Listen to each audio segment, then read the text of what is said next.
આ બે કેન્દ્રો અને એના બીની ઉપરવાળું કેન્દ્ર એને ડીએક્ટિવેટ અથવા તો એને રૂપાંતરિત નહીં કરીએ ત્યાં સુધી આપણે મુક્તિ પર નહીં મળે અને આપણું આગળ લેવલ એટલે કે જે આપણે જે ચોથી કે પાંચમી ડેન્સિટીમાં જવાનું છે, મનુષ્ય અત્યારે ત્રીજી ડેન્સિટીમાં જીવી રહ્યો છે અને મનુષ્યને ચોથી ડેન્સિટી એક સાધન રૂપ છે અને આપણે જવાનું છે પાંચમી ડેન્સિટીમાં અને તેથી આગળની ગતિ છઠ્ઠી ડેન્સિટી, સાતમી વગેરે વગેરે વગેરે. હવે બીજી એક સમસ્યા સર્જાણી છે કે આ આપણે અજાણ છીએ કે આપણી અંદર આવી શું ગડબડ થઈ છે. આપણી અંદર એક વાયરસ યા એક ચિપ્સ બિહારેલી છે, એની આપણે ખબર પણ નથી. આપણે એક જેવી રીતે પતંગી હોય અને આગ બળતી હોય, મીણબત્તી હોય, દીવો હોય, લાઇટ હોય અને આકર્ષિત થઈ અને અંદર ખતમ થઈ જાય છે. એને ખબર નથી પડતી કે હું આમાં ખતમ થઈ જઈશ.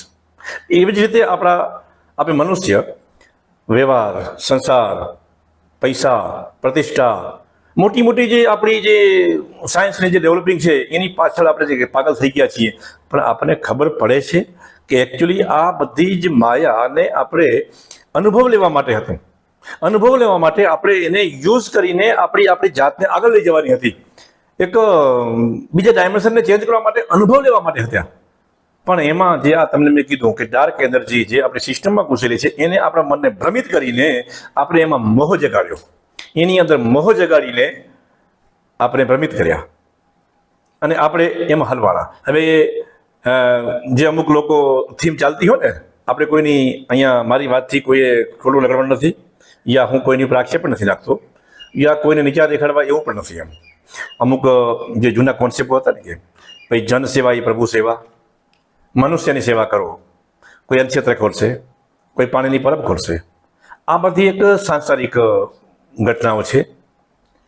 એનાથી મુક્તિ નહીં મળે, પુણ્ય મળશે પણ મુક્તિ નહીં મળે. યા તમે અલ્ટિમેટ રિયાલિટીને જાણી નહીં શકો, યા તમારા સેલ્ફને, તમારા સોર્સને તમે જાણી શકશો નહીં. અહીંયા મુક્તિ અને મોક્ષ જરાક અઘરા શબ્દો છે. એ શબ્દો પણ આપણી પથારી ફેરવી રહ્યા છે. એટલે આપણો ઓરિજિન સોર્સ છે એની સાથે કનેક્ટ થઈ જવું એ રાઈટ શબ્દ છે. એટલે આ એક બ્રહ્મની માયાજાળ છે. એમ તમે એક તરીકો છે જાગી જવાનો. તમે કોઈ પણ કામ કરો, તમે સેવા કરો, તમે આ કરો, તમે તે કરો, સામાજિક કાર્ય કરો અને કરવા જ જોઈએ. પણ એક વસ્તુ જે ચૂકાઈ ગઈ છે એ છે જાગી જવાનું. જાગવાની જે કોન્શિયસનેસની જે એનર્જી છે એ એનર્જીને પેલી જે ડાર્ક એનર્જી છે એને સક કરી અને ખેંચી લે છે. એટલે આપણી જાગૃતિ ટકતી નથી, યા જાગવું છે એવું આપણે જરૂરી લાગતું નથી અને આપણે વેમ છે કે આપણે જાગેલા છીએ. આપણે ખબર નથી પડતી કે આપણે જાગૃત નથી, આપણે બેહોશ છીએ. તો એવા ઘણા બધા હતા. હવે આ પૃથ્વી ઉપર જે સમસ્યા સર્જાણી છે તો હાયર ડેન્સિટી એટલે કે જેને કહેવાય કે પાંચમી અને છઠ્ઠી ડેન્સિટીની અંદર જે હાયર એન્ટિટી એટલે કે મોટા ઉચ્ચ આત્માઓ, જે મહાન આત્માઓ વસી રહી છે, એ પૃથ્વી ઉપરની જે ત્રીજી ડેન્સિટીના મનુષ્યોને મદદ કરવા માટે ત્યાં ચર્ચાઓ થતી હોય, સહાયરૂપ કરવા માટે અલગ અલગ ચીજો પૃથ્વી ઉપર આવતી હોય અને મહાનુભાવ પૃથ્વી ઉપર આવતા હોય. એવા જ બે ત્રણ મહાનુભાવને હું ઓળખું છું, કારણ કે એ અમારી ટીમના માણસો હતા અને અમે એક વખત સાથે હતા. પૃથ્વી ઉપર મનુષ્યની અંદર રહેલી જે પશુતા છે એ પશુતાને ડાઉન કરવા માટે, એટલે મતલબ જે હા ખતરનાક જે એનર્જી છે, ખતરનાક જે ડાર્ક એનર્જી એમાંથી બહાર નીકળીને એક પારિવારિક અને જે સામાજિક જે માયા છે એની અંદર ઇન્વોલ્વ થઈ અને આગળ વધવા માટેના જે પશુતામાંથી બહાર કાઢવા માટે જે કોન્સેપ્ટ સાથે પરિવાર પૂજ્ય પાંડુરંગ શાસ્ત્રીએ આપ્યો અને બહુ વિશાળ ફલક ઉપર ચાલી રહ્યો છે. એમ તો છઠ્ઠી ડેન્સિટીની મિટિંગ દરમિયાન એમને એક કાર્ય સોંપવામાં આવ્યું કે તમે પૃથ્વી ઉપર જઈ અને મનુષ્યની અંદર રહેલી જે પશુતા છે એને હળવી કરી અને એને એક પારિવારિક અને ભાઈચારો અને હૃદયની અંદર પ્રેમ અને ભક્તિ જગાડવાનું કાર્ય કરો. તમને સાંભળીને અતિશયોક્તિ લાગશે, યા નવાઈ લાગશે, યા ગપોકળા લાગશે, પણ 200 વર્ષ પહેલા આ મિટિંગમાં મારી હાજરી હતી અને મને એમ લાગ્યું કે એક પૃથ્વી ઉપર આ કાર્ય થઈ રહ્યું છે તો એના પછીનું જે લેસન છે એની જવાબદારી મેં ઉપાડી. અને બીજા આવા ઘણા અન્ય હતા, એનું નામ નહીં દઉં. એ અલગ અલગ એંગલથી અલગ અલગ જગ્યાએ જન્મી અને એક અલગ અલગ કોન્સેપ્ટ રજૂ કર્યો. એમાં ઘણા બધા મહાનુભાવો હતા અને થઈ ગયા અને હજી પૃથ્વી પર છે અને ભવિષ્યમાં હજી એક બે આવશે. પણ મારે આ ભાગમાં જે કામ આવ્યું હતું એ અલગ ટાઈપનું કામ હતું કે મનુષ્યને પ્રોપર જાગૃતિમાં લઈ અને એની અંદર એક્ઝેક્ટ વર્ક કરી અને એને એક સ્કૂલ ટાઈપનું નિર્માણ કરવાનું હતું. એટલે એના માટે અલગ અલગ પ્રભાવોથી બચવા માટે મારે એક વિશિષ્ટ શરીરની મને જરૂર હતી. હવે વિશિષ્ટ શરીરની જરૂર માટે પૃથ્વી ઉપર મને કોઈ એવું લાગ્યું નહીં કે મારે મારા માતા પિતા કયા હશે અને મારે ત્યાં ક્યાં જન્મવું અને મારે શું કરવું. તો સર્ચિંગ દરમિયાન મને માતા પિતા મળી ગયા, પણ મને ખબર નહોતી કે માતા પિતા પસંદગી કરી અને મારું જે વર્તમાન શરીરને નિર્માણ કરવા માટે મને જે ચીજની મને જે બિલ ચૂકવવું પડશે એ વાત મારાથી વિસરાઈ ગઈ અને એનું મોટું જબરું બિલ આવ્યું. અને લગભગ મારા જિંદગીના 15 થી 17 વર્ષો બિનજરૂરી વેડફાઈ ગયા. જે મેં કાર્ય 2018માં શરૂ કર્યું, આ કાર્ય મારે 2012 કે 13માં કરવાનું હતું અને હું 15-17 વર્ષ લેટ પડી ગયો.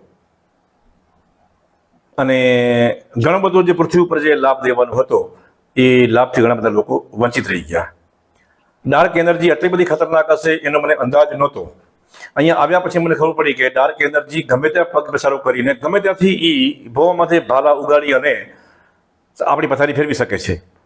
અને મારી સાથે એ બન્યું. એની સામે જજુમી અને એમાંથી રસ્તો કાઢતે હું 15 વર્ષ લેટ પડ્યો. પણ કાંઈ વાંધો નથી, ઘણું બધું થઈ જશે. અને હું એક મારા કાર્યનો આરંભ કરી રહ્યો છું અને 5, 7, 10, 8 વર્ષ થઈ ગયા છે. અને મને એક ગર્વ છે કે મારો જન્મ એક કડવા પાટીદારમાં થયો છે અને એક સ્કૂલ ટાઈપનું લેસન કે યુનિવર્સલ સિસ્ટમ ઉપર હું કામ કરીને મનુષ્યને આગળ કેમ વધવો એના માટેનું નોલેજ મારા થકી જગતને મળે છે. એના માટે હું મારી જાતને એક આ યુનિવર્સલ સેવા માટે પ્રકૃતિએ કે પરમ છતાંય મને જે એક મોકો આપ્યો છે એનો મને એક ગર્વ છે અને મને એક સંતોષ પણ છે. મને ખબર હતી એમ કે ડાર્ક એનર્જીની સામે જ્યારે ટક્કર લેવાની થાય ત્યારે ઘણા બધા છાંટા ઉડે, કપડા ઉપર ડાઘ પણ પડે, પણ અમને બધી ખબર હતી કે આ એક પ્રક્રિયાનો હિસ્સો છે અને આ બધું થવાનું છે. પણ આ વિડીયોમાં મારે જાહેરાત એટલી બધી કરવી પડે છે કે આપણી પાસે સમય બહુ ઓછો રહ્યો છે, આપણે આગળની ડેન્સિટીમાં જવાનું છે.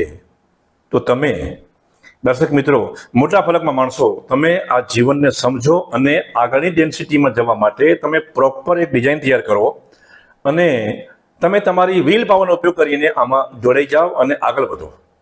સામાન્ય કક્ષાના ધર્મો અને સામાન્ય કક્ષાના ભજન કીર્તન તમને બચાવશે નહીં. જો તમે ચૂકી ગયા, આ વખતે એક બનવાનું શું છે હું તમને જરાક કહી દઉં. એક્ઝેક્ટ કયા વર્ષમાં બનશે એ કોઈ કહી શકે એમ નથી, પણ જેમ માનો કે ચોમાસાનો પાક છે, ચોમાસું પૂરું થવાયું છે અને હવે નવરાત્રી યા દિવાળી પહેલા કટાઈ આવશે, એટલે કે આપણે જેને કહેવાય વટ પડે, કટાઈ આવે, ખેતરમાં પાક કપાય, ત્યારે પછી બધું જ કાપી નાખવામાં આવે. ખડ હોય, આ હોય, તે હોય, અને એની ઉપર આમ કલ્ટિવેટર લગાવી અને બધું જ ધ્વસ્ત કરી દેવામાં આવે. એવી જ કટાઈ પૃથ્વી ઉપર થવાની છે, જેને શાસ્ત્રોમાં પ્રલય કીધો છે. હવે એ કયા એંગલથી અને કેવી રીતે બનશે એ કેવું મુશ્કેલ છે અને કહેવાય પણ નહીં. પણ બહુ નજીકના ભવિષ્યમાં, ટૂંકમાં આ સદીમાં જ એ વસ્તુ બનશે. ત્યારે આપણે ત્યાં સુધી જીવતા હોઈએ કે નહીં, મરી ગયેલા હશું તો પણ મુક્તિ મળશે. પણ જો આગલી ડેન્સિટી, આપણે ત્રીજી ડેન્સિટીમાં જીવી રહ્યા છીએ, મિનિમમ ચોથી અથવા 5મી ડેન્સિટીમાં આપણે જવું પડશે. અને એ જવા માટે આપણે તૈયારી નહીં હોય અને આપણે એ તરફના લેસન નહીં કર્યા હોય અને જો એ કટાઈ આવી ગઈ અને એ જો આપણે એને જો કટાઈ આવી ગઈ ને આપણે જો તૈયારી હશે તો નેક્સ્ટ લેવલમાં આપણે ચડી ગયા. અને જે લોકોની તૈયારી નથી અને પારિવારિક અને પૈસાની વાહે ગાનલ થયા છે, અને ભગવાન જેવી કોઈ ચીજ તો ખાલી એક ટાઈમ પાસની વસ્તુ છે. મુખ્ય વસ્તુ પૈસો, સંબંધો, અને આમાં જે લોકો ઉલઝી રહ્યા છે એ લોકો જો મરતી વખતે એનું કોન્શિયસનેસ પરિવારોમાં હલવાઈ ગયું અને જે ભૌતિક જીવન છે, ભૌતિક જગતની અંદર એનો જો મન જો આવી ગયું તો એ લોકો 26,000 વર્ષની સાયકલમાં નાખી દેવામાં આવશે. પણ હવે બીજો પ્રોબ્લેમ એ છે, ખતરનાક વસ્તુ એ બનવાની છે કે પૃથ્વી હવે પછી જે આ પૃથ્વી ઉપર જ્યારે કાપણી આવશે ત્યારે પછી પૃથ્વી ઉપર ત્રીજી ડેન્સિટીના જીવો જીવી શકશે નહીં, કારણ કે પૃથ્વી પોતે ચોથી ડેન્સિટીમાં જઈ રહી છે. એટલે હવે પૃથ્વી ઉપર જે બચેલા જે માણસો છે, જે નપાસ થયેલા માણસો, જે નપાસ થશે ત્રીજી ડેન્સિટીની અંદર, ચોથીમાં નહીં જઈ શકે, એ બધાને બીજી કોઈ પૃથ્વી ઉપર નાખી દેવામાં આવશે. ભગવાન જાણે ત્યાં કેવી પૃથ્વી હશે, ત્યાં કોઈ એવો ગ્રહ હશે કે ત્યાં એને નાખી દેવામાં આવશે. અને આ અતિશયોક્તિ નથી એમ. બીજા ગ્રહો જે નાશ પામ્યા છે, મંગળ જેવા બીજા ઘણા, ત્યાંથી પણ ઘણા બધાને ઉઠાવીને ત્યાં વિનાશ થઈ ગયો, અને ત્યાંથી ઉઠાવીને ઘણા પૃથ્વી ઉપર અહીંયા આવી ગયા છે અને જીવે છે આપણી સાથે. એટલે તમને એમ લાગશે કે આવું કઈ આપણે સમજવું નથી, મૂકો નહીં. કાન સરવા કરવાની જરૂર છે, નહીં તો છેતરાઈ જશો. આ વાત આમાં, કારણ કે ડાર્ક એનર્જી તમને પૂરેપૂરી ભ્રમિત કરવાની કોશિશ પણ કરશે, અને ડિવાઇન